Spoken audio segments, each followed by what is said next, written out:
We got a bunch to break down on today's show. But before we dive into that, first off, I just want to say thank you guys so much for 27,000 subscribers. We just hit that milestone this weekend. But we're actually less than 750 subs away from hitting 28,000 subs. And I want to do it for my man, Adrian Peterson. I'm a 24-year-old Vikings fan, and this guy was the biggest reason why I fell in love with this football team. So my goal, hitting 28K before week 1. Help me out and hit that subscribe button.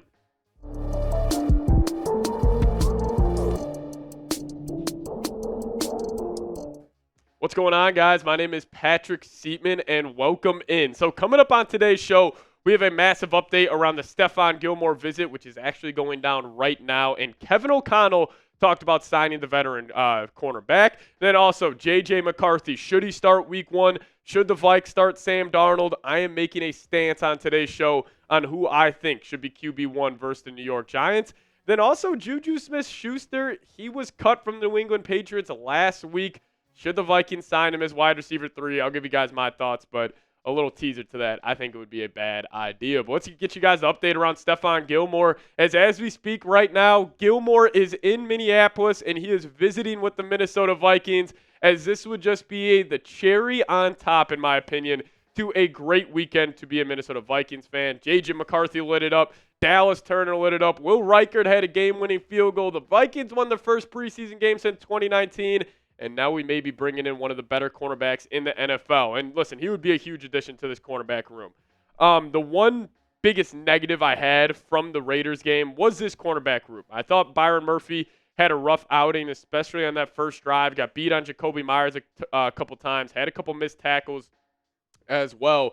And also, I didn't really see too much from Shaq Griffin or Caleb Evans, even though he had a nice play. But, besides, these guys you see on screen right now, there is still a glaring need at this cornerback spot. And actually, Kevin O'Connell talked about Stephon Gilmore, saying this: as far as guys we will potentially add, we're going to be consistently trying to figure out if there's a player out there that we can add to this team that has a chance to help us win.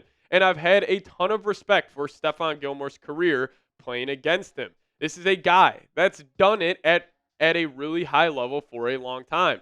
So if that's something that ends up being a possibility, I know Kwesi and his staff will get us going in the right direction. And I'll make this, public service announcement here to anybody in the Vikings front office that is watching today's video. You lock the doors. You keep Stephon Gilmore in that building, because I think this Vikings team has the potential to make the playoffs and maybe win a playoff game this year. Again, you could say I'm drinking too much purple Kool-Aid, and I hear you, but my eyes don't lie with this football team. There's talent up and down the roster, and if you could bring in a veteran cornerback that fills in one of your most glaring needs, you go ahead and do it. And the Vikes still have $21 million to spend this year on the cap. But Stephon Gilmore last year for the Cowboys was still a highly productive football player, only allowing a 54.9 completion percentage, had 13 pass breakups and 2 interceptions in his age 32 season. He is still incredibly productive. He can go out there and truly be a hybrid of a cornerback 1 or cornerback 2 next to Byron Murphy.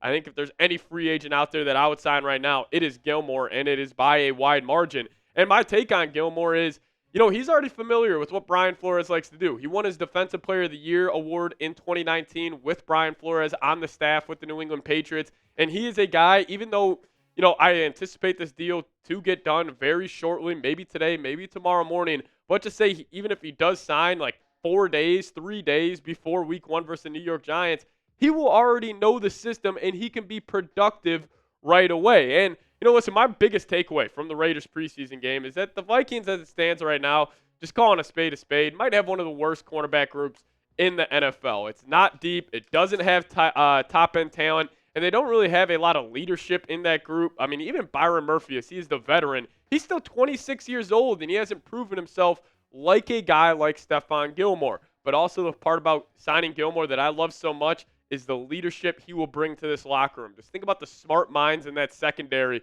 with obviously Brian Flores, but Harrison Smith, adding Stephon Gilmore. He hits both of those boxes of talent and leadership, and that cornerback group really, really needs it. So I'm all in on signing Stephon Gilmore, but if you guys want the Vikes to sign Gilmore as well, give me a skull down below in the comments section. I want you guys to light it up down there as we might have a party here on the channel if Gilmore ends up signing with the Vikes today. So if you want Minnesota to bring him in and sign him to this 53-man roster, type SKOL down below. All right, this is the hot conversation amongst Vikings media members, Vikings fans. Who should start week 1 versus the New York Giants? I'm officially taking a stance right now that I think J.J. McCarthy should be the starting quarterback week 1 versus New York. You could say I'm overreacting to a preseason game. You could say I'm being, too optimistic about McCarthy's performance versus a bunch of third and fourth stringers against the Las Vegas Raiders.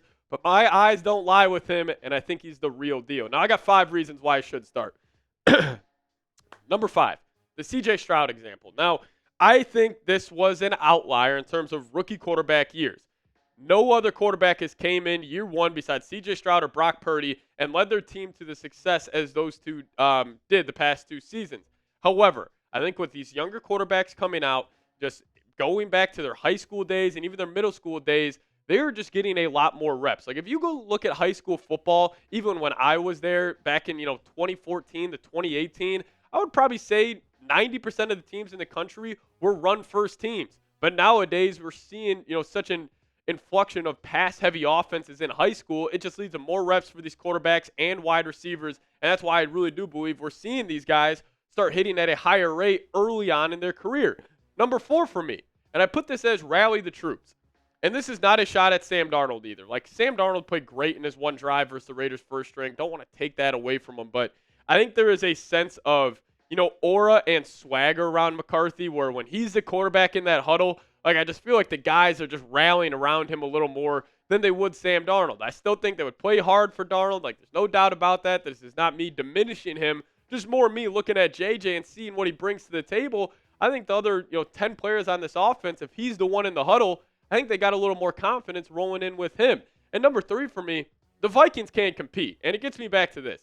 Even if you think it would be better for JJ to sit all of year 1 and learn behind the scenes and just, study Sam Darnold, get bigger in the weight room, whatever it may be, I understand that. But whatever quarterback on this roster gives you best chance to win, you roll with them, and I think it's no doubt J.J. McCarthy. Now, number 2 for me is a learning experience. I think his first preseason game was a great example of what is to come for his rookie campaign. There are going to be mistakes. There are going to be plays where he tries to force a ball into a tight window that he shouldn't, but we saw it in the preseason game. Drive number 1, he throws an interception of him trying to make a Mahomes, Josh Allen-esque throw, but then what did he do after that? After the interception, he was 10 of 14, 180 yards, 2 touchdowns. He lit it up, and we saw that learning experience literally in live time for JJ. Get him real reps out there, roll him with the first team, and I think magic can happen. And, my final reason here, I think he's ready. I was a little nervous about JJ going out there, in the preseason, no doubt about it. Like, he is a young guy. He just turned 21 years old in January, but he is NFL ready. His preparation, his process has led him to this point to where he could be 21 years old and potentially be a top 20 quarterback in the entire world. I think he has that type of potential.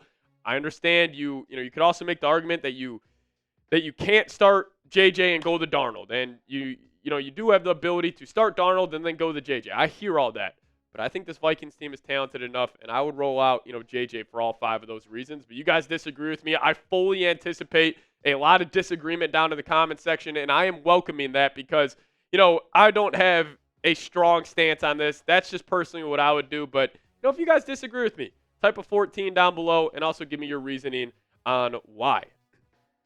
Now, today's show is sponsored by Game Time. Now, if you guys download the Game Time app and use promo code CHATSPORTS, we'll hook you guys up with $20 off your first purchase. Terms apply, first purchase only, but use promo code CHATSPORTS and we'll hook you guys up with $20 off. Now, even though the Vikings preseason is here, and you guys may be looking to go to a Minnesota Vikings game, this season, but they also have Twins games available for you guys, as Game Time is an authorized ticket marketplace of Major League Baseball, which makes getting tickets faster and easier, and prices on the Game Time app actually go down the closer it gets to first pitch. With killer last-minute deals, all-in prices, views from your seat, and their lowest price guarantee, Game Time takes the guesswork out of buying MLB tickets this summer. My favorite feature is the views from your seat, so you know what exactly you'll be looking at before you buy a ticket to whatever event it may be. So take the guesswork out of buying tickets with Game Time. Download the Game Time app, create an account, and use code CHATSPORTS for $20 off your first purchase. Terms apply. Again, create an account and redeem code CHATSPORTS for $20 off. Download Game Time today. Last minute tickets, lowest price guaranteed. All right, let's talk about Juju Smith-Schuster. Had a couple people reach out to me on Twitter and comment in the comment sections on a couple of videos lately. Should the Vikings sign Juju Smith-Schuster to be the wide receiver 3? And my initial reaction to this was just absolutely no. There is no reason for the Vikes to bring in Juju. If you were going to bring in another wide receiver, it should have been Hunter Renfrow, Michael Thomas, one of these guys early on in the free agency period. But I think after the first preseason game and after training camp, I think the Vikes are going to be fine at wide receiver 3. As you know, the heavy favorite right now is Jalen Nailor, and we'll talk about him here in a second. But he looked great against the Raiders. But then you even got guys like Jawan James, UDF Faith, Thayer Thomas, who got some good run.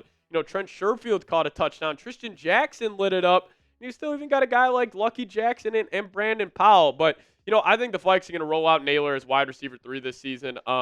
He looked great against the Raiders. Specifically had 2 big catches against our first-team defense, which was great to see. But he ended the day with 3 receptions, 65 yards. We saw that pop. We saw that top-end talent. And Nailor's got, you know, all of that. So I'm hoping they roll out him as wide receiver 3. You guys know I've been pounding the table on him, you know, to be that for the last couple of seasons. But also, how about this guy working his way to make the 53-man roster? Shout out to Tristan Jackson, man out of Syracuse. And also, I love his story as he's been bouncing around from the 53 to the practice squad here in Minnesota, just keeping his nose down and grinding. And his, you know, hard work came to fruition this past Saturday as he went for 4 receptions, 100 yards, 1 touchdown, and he was the biggest reason why J.J. McCarthy balled out. So I think Tristan Jackson's going to make this roster. I think Jalen Nailor's going to make it.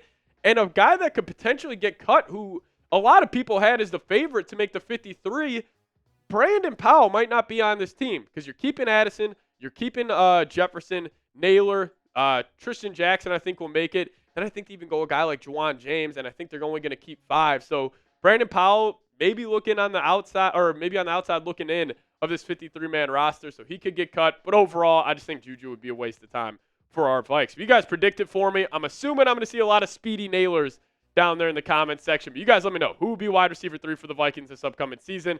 Comment your thoughts in the comment section. Now, if you guys also want to give me a follow on Twitter, that's a handle right there. I'll be pushing my J.J. McCarthy propaganda all throughout the Twitter streets. If you guys want to give me a follow over there, that's a handle. And see you guys next time. SKOL Vikes.